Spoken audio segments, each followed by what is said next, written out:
यह डिक्टेशन 80 शब्द प्रति मिनट की गति से है। स्टार्ट। उपसभापति महोदय, यह हमारे समय की निशानी है कि आईसीसी की राष्ट्रीय समितियां अधिकांशतः विकासशील देशों में है। ऐसे देशों की संख्या काफ़ी अधिक है और कुल मानवता का 70% भाग वहाँ बसा है, लेकिन विश्व की कुल आय का बहुत कम अंश उनके हिस्से में आता है।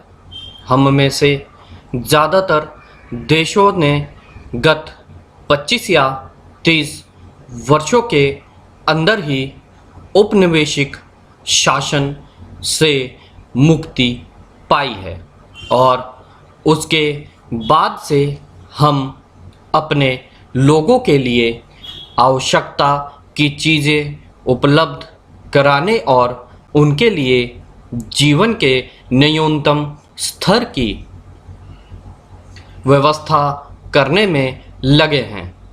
यह काफ़ी कठिन काम सिद्ध हुआ है, विशेषतः इसलिए कि इस बीच इस तथ्य की अपेक्षा करते हुए कि विश्व के शीघ्र चूक जाने वाले साधनों और पर्यावरण पर क्या असर पड़ा है। विकसित देशों की अर्थव्यवस्था लगातार प्रगति करती रही है। विकसित और विकासशील देशों के बीच असमानता बढ़ती गई है और विश्व की अर्थव्यवस्था के लिए संकट पैदा हो गया है। वह मुद्रास्फीति, मंदी और भुगतान असंतुलन के साथ साथ तेल और संसाधनों के संकटों से भी होकर गुजरी है।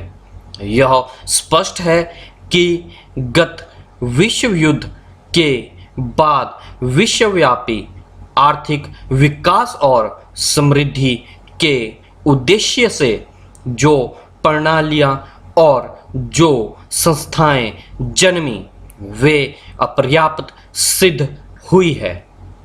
इसलिए अब एक नई विश्व अर्थव्यवस्था की मांग उठ रही है, एक ऐसी व्यवस्था की जो दुनिया के अधिकांश भागों से गरीबी हटाने के प्रयासों को बढ़ावा दे सके। यह केवल एक नारा नहीं है, यह एक अदम्य आवश्यकता है जो विकास की प्रगति के दौरान उत्पन्न कठिनाइयों और निराशाओं के कारण पैदा हुई है। आपने जो विषय चुना है, यानी भविष्य में अंतर्राष्ट्रीय आर्थिक संबंध, वह उचित और सामयिक है। निरस्त्रीकरण के साथ साथ आज यह विश्व की एक सर्वाधिक महत्व की समस्या है और मानवता का भविष्य इस बात पर निर्भर करेगा कि इस समस्या का समाधान कितनी बुद्धिमत्ता और दूरदर्शिता के साथ निकाला जाता है। संयुक्त राष्ट्र द्वारा मई 1964 में स्वीकृत एक नई अंतर्राष्ट्रीय आर्थिक व्यवस्था संबंधी घोषणा के बाद से अभी तक इस विश्व में विभिन्न अंतर्राष्ट्रीय मंचों में विचार विमर्श के परिणाम स्वरूप शायद ही कोई प्रगति हो पाई है।